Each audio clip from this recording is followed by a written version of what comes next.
Hi everyone, can you hear me? Okay, great. Thanks for sticking around to the last session. You're almost there. I'm Andrew, I'm a student of Amal's at Northeastern, and this is joint work with my lab mates Olek, Brianna, and John. Some of us are here, so come find us at the end if you have questions.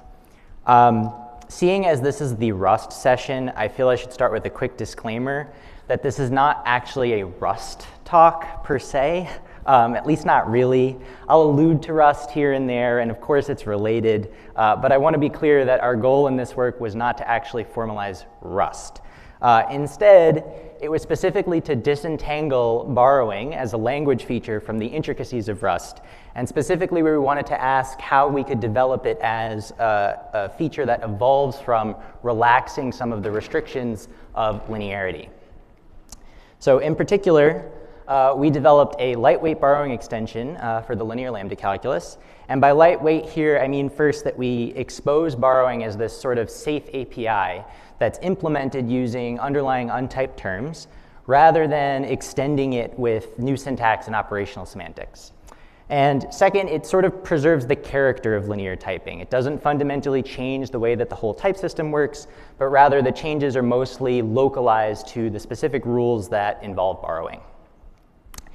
And in the paper, we tease apart borrowing into a sequence of distinct features in an almost pedagogical way, starting from standard linear references and then incrementally motivating and developing different borrowing extensions, starting with immutable borrows, then lexical lifetimes, then mutable borrows, and finally reborrowing. And we don't just consider linear typing in this work. We also work out how to incorporate borrowing into standard linear separation logic and also its semantic model. Our soundness proof is layered across these three levels, and we prove the type system sound with respect to separation logic with new abstractions for borrowing, and then we prove the logic sound with respect to a model that guarantees memory safety, leak freedom, and termination. And these last two levels allow us to validate some amount of unsafe code that can't otherwise be type checked, which we use to validate the implementation of that borrowing API that I mentioned earlier. And at each of these levels, we start with the sort of standard linear presentation and show how to adapt it for borrowing. And so our first stop is the type system. And before we get to the borrow checking part, we're just going to go back to basics and review the linear references. Okay? So we start with a standard linear lambda calculus with references that are manually managed using alloc and free. You can sort of think about these like box T's, except we care about leak freedom, so there's nothing like box leak. Now, the role of linearity in this calculus is twofold. First, to ensure that references aren't leaked, the type system doesn't support weakening, which means that you can't arbitrarily forget about variables that are in scope. This usually manifests in the type system as axioms being precise about exactly which variables they use, as you can see in the variable and unit rules here. Second, to ensure that references aren't used after they're freed, the type system doesn't support contraction, which means that you can't arbitrarily duplicate variables. This is sort of like the use of moved value error that you sometimes see in Rust, and it manifests in the type system as context being split between different sub-expressions, as is the case for the components in the pair rule. But linear references can be painful to work with because they need to be threaded around in this capability passing style. And also, sometimes we really just want sharing. So this is where borrowing comes in. And before we actually see the rules, I just want to emphasize that when we level up to immutable borrows, we're building on everything from the previous level. In particular, the judgment is going to be the exact same. We're still using regular old context splitting and so on, which means that any intuition you may have about how linearity helps us manage resources still applies. And the changes that we're going to introduce for borrowing is going to be local to the rules that actually manipulate borrows. So we start by adding a new type in T for immutable borrows, along with axioms for explicitly duplicating and forgetting them, which sort of lets us circumvent the usual restrictions of linearity. In exchange, though, the borrowing interface will not provide all the rules that you would get for regular references. It's weaker, so for example, you cannot free an immutable reference. To actually introduce immutable borrows, the borrowing interface provides this with bar function. It takes an owned ref t1, passes it as an mt1 to some computation that's going to produce a t2, and at the end, it finally pairs the result back with renewed ownership of the original reference. Now, it would be dangerous for the resulting t2 to hold on to any copies of this borrow, since then they would be aliasing the owned reference. So in order to prevent this, the computation has to be guarded with this outlives modality, which we write with a box. In its intro rule, the outlives modality, box T, filters out inhabitants of T that use borrows by requiring that all borrows in context outlive all borrows, which for now just means that we can be sure they don't close over any borrows themselves. Unlike the rules on the previous slide, this one actually can't be written as an axiom because it needs to inspect the context, but we're still not going to go the term language because the outlives modality is a purely static concept. It doesn't have any runtime significance. It can be completely erased.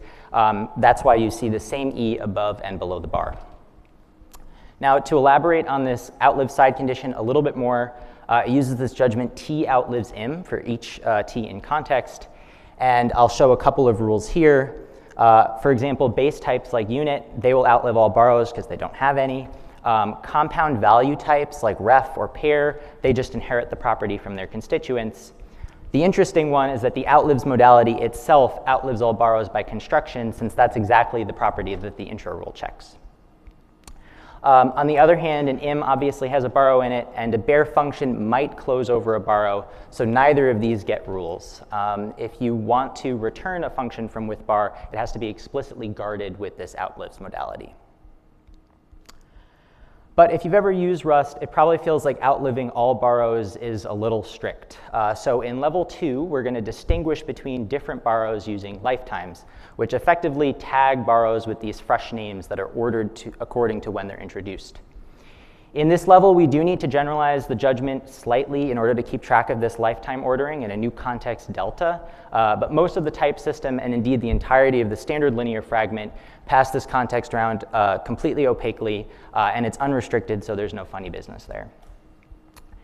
We'll generalize the with bar rule so that the borrowing computation takes in a fresh lifetime A that's shorter than all others in scope, delta, and then we index both im and this outlives modality by the new lifetime A, so that results that use older borrows are permissible to return from this computation. To actually introduce this new index version of the outlives modality, the side condition now only requires that all types in context outlive A specifically, rather than all types indiscriminately. And the underlying judgment is now T outlives A given lifetimes in delta, which means that we actually can add a rule for ims now whose index B outlives A, and we conclude this just by looking up the relevant ordering information in the context delta. In the interest of time, I'm going to have to refer you to the paper for levels 3 and 4, which are mutable borrows and reborrowing, but for now I want to move on to the separation logic. So just as with typing, we're going to start with a standard linear separation logic and adapt it for borrowing. If you know only one thing about separation logic, it's probably the frame rule. It says that given ownership of P1 and Q separately, if we can run E to a result that satisfies P2 while temporarily ignoring or framing away P1, then after E we can reclaim ownership of P1 separately from P2. And I hope that this sounds at least a little familiar because it's almost like with bar. Here I'm showing a simplified version of with bar for mutable borrows, but I'm highlighting and subscripting related components in the two rules. You'll notice the only part that's different is that this mute AT1 in with bar doesn't have an analog in the frame rule.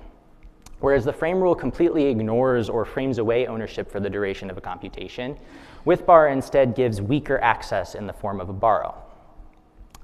But we can just reflect with bar into the logic, giving rise to a new borrowing variant of the frame rule. Like the frame rule, it starts with ownership of P1, specifically associated at a location L in this case, and it temporarily borrows it for the duration of E before reinstating full ownership when E is finished. Unlike the frame rule, the premise will get limited access to P1 in the form of a mutable invariant, which will allow us to, in the form of a mutable invariant, which ensures that P1 at L will still hold when the computation is done. As in the typing rule, this is all going to occur under a fresh lifetime A and we reflect the outlives modality in the logic as well to prevent escape in the same way as we do in with bar. I mentioned in the beginning that axioms like with bar are implemented using underlying untyped terms and then validated using the logic, and indeed the implementation of with bar is validated using this bar frame rule. I also mentioned in the beginning that the logic can be used to validate a subset of unsafe code, and it admits this rule, which is almost like the dual of the borrow frame rule, which allows us to temporarily break and reestablish this mutable invariant over the course of a computation. And the important distinct relationship between these is that the borrow frame rule has ownership on the bottom and borrowing on top, whereas in the borrow anti-frame rule, we have borrowing on bottom and ownership on top. And the names of these rules are inspired by some really great work by Chargareau and Poitier, which I encourage you to read. So the paper goes into much more of the logic, including how we use it to specify a logical relation for the type system, and we use it to prove semantic type soundness. But in the time remaining, I want to just cover out a few interesting aspects of the semantic model.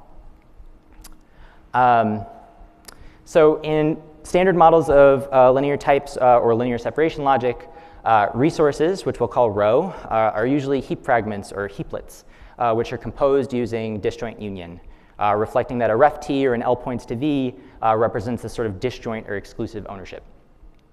In our model, we do have one kind of reference like that, an owned ref, like in ref t. That's fully exclusive, and it allows arbitrary strong updates like freeing. So we write this in the usual separation logic way, L maps to a single value V. But mutable borrows are different. Being mutable, they're somewhat exclusive, but only temporarily, and the borrow will place limits on what states the reference is allowed to take on. Just like in models of mutable references, then, L maps not to a single value V, but to a set of states that sort of represents the range of legal updates. Finally, immutable borrows are different than the other two in that they're shared. They can't be updated. So L maps to a single state, but a confusing aspect is that this state might itself contain exclusive references if you have a mute or a ref that's nested under an im. This is a really subtle aspect of the model, since exclusivity becomes this sort of context-sensitive property. A ref or a mute, it might be exclusive, but only if it's not dominated by an im somewhere. In standard models of linear types or linear separation logic, they often bake in the frame rule by requiring reduction to preserve arbitrary frames. In particular, if E runs safely with a resource rho, then it should also run with and preserve arbitrary frames, rho f, which is joined on using the composition operator dot here. In our model, this condition is necessary, but it's not sufficient. And just to give you some quick intuition for why, suppose we have a mutable borrow at LA of an optional mutable borrow, which happens to be some LB initially. It is legal to update LA to none, but doing so shouldn't allow the borrow at LB to end prematurely. Since mutable borrows are exclusive, this won't actually be enforced by frame preservation on its own, because no compatible frame can have LB if LA had it initially. There's a lot of details here about this in the paper. For now, the gist is that we have to add a stronger condition, which is sort of baking in the borrow frame rule in the same way that frame preservation bakes in the regular frame rule. I just want to say one more quick thing about the model. Typically, standard models of linear types or total correctness separation logic can be used to show termination. But remember I said earlier that mutable borrows are a lot like mutable references. And it's well known that models of mutable references have this circularity in their definition that usually requires some sort of stratification to break. Ever since Amal's thesis, the standard way to do this is using step indexing, but step indexing doesn't play so nicely with liveness properties like termination. Thankfully, mutable borrows are like mutable references, but they have a little bit more structure. In particular, whenever we have nested references, mute A, mute B, T, we have this relationship sort of for free that B must outlive A, and we're able to use this to stratify our model by lifetimes instead of by steps, which helps us prove termination. So that probably felt like an avalanche of information. I still encourage you to check out the paper, which goes much, much slower and develops each of these concepts from first principles. So thank you so much for your time, and I look forward to hearing from you.